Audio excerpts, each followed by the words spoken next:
करंजी गावात आज सकाळी सुमारे 10 वाजण्याच्या सुमारास शॉर्ट सर्किटमुळे भीषण आग लागल्याची घटना घडली आहे. अचानक लागलेल्या या आगीने क्षणात रौद्र रूप धारण केलं आणि परिसरातील 20 गवतांच्या होळींना आग लागून त्या पूर्णतः जळून खाक झाल्या आहेत. या दुर्घटनेत शेतकऱ्यांचे अंदाजे 8 लाख रुपयांचे मोठे आर्थिक नुकसान झाल्याची प्राथमिक माहिती समोर आली आहे. आग लागल्याचे लक्षात येताच ग्रामस्थांनी प्रसंगावधान राखत तात्काळ अग्निशमन दलाला पाचारण केलं. तोपर्यंत स्थानिक नागरिकांनी स्वतःच्या जीवाची पर्वा न करता पाणी, वाळू व इतर साधनांच्या सहाय्याने आग आटोक्यात आणण्याचा प्रयत्न केला. अग्निशमन दल घटनास्थळी दाखल होताच अथक प्रयत्नानंतर आगीवर नियंत्रण मिळवण्यात यश आलं. सुदैवाने या घटनेत कोणतीही जीवितहानी झाली नाही.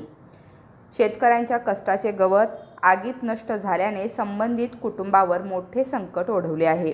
या घटनेची नोंद संबंधित प्रशासनाकडे करण्यात आली असून पंचनामा करण्याची प्रक्रिया सुरू आहे.